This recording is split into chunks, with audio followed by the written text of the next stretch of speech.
नमस्कार विद्यार्थी मित्रांनो.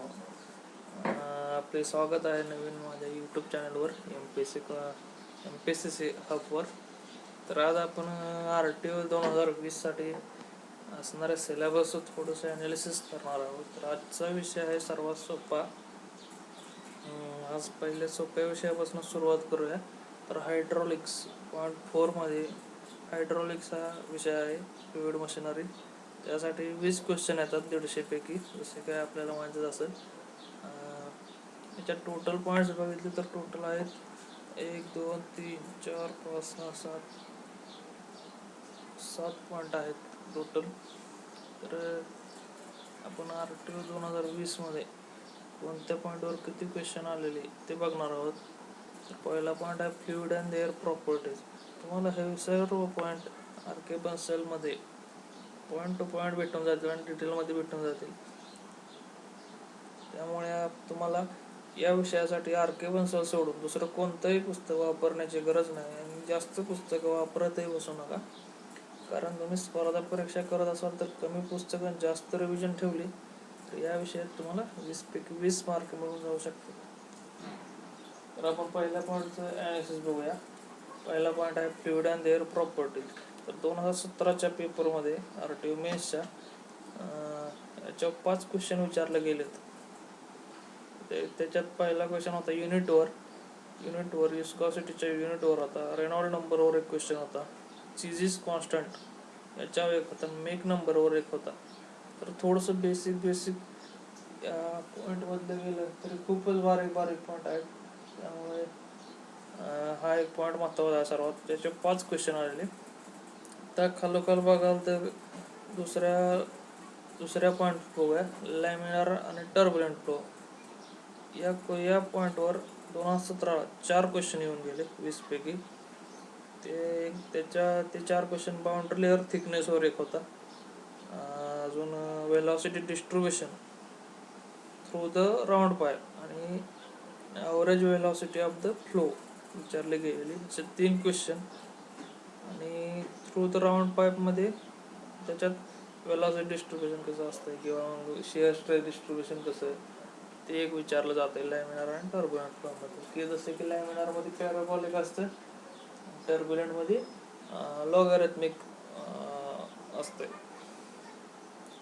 अशा तऱ्हेने ह्या चार क्वेश्चन आलेले. पहिल्या 2 पॉईंटवर आपल्याला 5 आणि 4 9 क्वेश्चन, 9 क्वेश्चन मिळून जातो इथंच.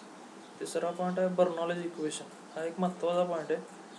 तर त्याचे ॲझम्पशन एक विचारलं की मागच्या वर्षी एकच क्वेश्चन आला बर्नॉलिज इक्वेशनवर. त्यामध्ये पण त्यांनी ॲझम्पशन विचारलेले, म्हणजे बर्नॉलिज इक्वेशन कशाला अप्लाय होतं ते एकच क्वेश्चन बर्नॉलिज इक्वेशनवर येऊन गेला. असे 10 क्वेश्चन झाले. 20 पैकी 3 पॉईंटवरच 50% क्वेश्चन येऊन गेले. चौथा पॉईंट आहे फ्लुइड प्रेशर. चौथा पॉईंट फ्लुइड प्रेशर आहे. याच्यावर 2 क्वेश्चन आहे 2017ला. स्टेडी फ्लो एनर्जी इक्वेशनवर एक येऊन गेला. ड्रॉपलेट ऑफ जेट असं दुसरा क्वेश्चन येऊन गेला. असे 2 क्वेश्चन फ्लुइड प्रेशरवर आलेले. म्हणजे ड्रॉपलेटमध्ये प्रेशर किती असते असं काहीतरी विचारलेलं आहे. 4 रो बाय डी आणि 8 रो बाय डी असे 2 फॉर्म्युले आहेत. तेवढंच भरपूर बेसिक झालं. थोडंसं तेच क्वेश्चन खरं थोडंसं आलटून पालटून विचारू शकतात. त्यामुळे थोडंसं डिटेल वाचलं तरी फायद्याचं आहे. अजून 1 2 3 आता 5वा पॉईंट आहे पास्कल्स लॉ. तर याच्यावर पण 2 क्वेश्चन येऊन गेले. Total energy fluid through tap. Total energy काय असते फ्लुइड थ्रू द टॅपमध्ये असा एक क्वेश्चन होता. आणि फोर्स ऑन द डिस्क एक विचारला गेलेला. असे 2 क्वेश्चन पास्कल्स लॉवर येऊन गेले. तर याचे पास्कल्स लॉ काय आणि त्याच्या वेळेस ॲप्लिकेशन थोडंसं बघितलं किंवा अजून थोडंसं RK-Bansal सोडून पण बाहेर थोडंसं MCQ सोडवलं तरी हा पॉईंट क्लिअर होऊ शकतो. पुढचा पॉईंट आहे सरफेस टेन्शन. सरफेस टेन्शन एक महत्त्वाचा पॉईंट आहे. तर 2017ला याच्यावर क्वेश्चन विचारला होता युनिट. सरफेस टेन्शनचं युनिट का होतं. तर सरफेस टेन्शन माहिती आहे आपल्याला फोर्स पर लेंथ असते. म्हणजेच काय तर न्यूटन पर मीटर हे त्याचं युनिट झालं. सरफेस टेन्शनची व्याख्या किंवा त्याचं फॉर्म्युला अजून आणि त्याचं युनिट तर विचारलं गेलं यावेळेस मग फॉर्म्युला विचारू शकतात की फोर्स पर म्हणजे स्टेटमेंट देऊन कोणते स्टेटमेंट बरोबर आहे. Surface tension equal to force per length असते का असं स्टेटमेंट टाकून विचारू शकतात. पुढचा शेवटचा आणि अतिशय महत्त्वाचा पॉईंट तो म्हणजे फ्लुइड अँड इट्स मेजरमेंट. यामध्ये पण लास्ट इयरला 2017चे क्वेश्चन पेपर दोन क्वेश्चन येऊन गेले. एक होता पिझोमीटरवर, दुसरा होता डिफरन्शियल मॅनोमीटरवर. डिफरन्शियल मॅनोमीटरमध्ये क्वेश्चन काय होता, difference between the 2 points is measured by असं डिफरन्शियल मॅनोमीटरवर त्यात वाक्य क्वेश्चन होता. यावर्षी बघूया असे 2 क्वेश्चन याच्यावर. म्हणजे बघितलं तर 7 पॉईंटमध्ये पहिल्या पॉईंटवर 5 question, laminar and turbulent flower 4 question, असे 5 आणि 4 9. फ्लुइड प्रेशर आणि पास्कल्स लॉ याच्यावर प्रत्येकी 2 क्वेश्चन आणि फ्लो अँड इट्स मेजरमेंटवर 2, असे टोटल 20. आणि बाहेरचे म्हणजे पॉईंटला सोडून म्हणलं तर रेनॉल्ड्स इक्वेशन ऑफ मोशनवर एक क्वेश्चन येऊन गेला.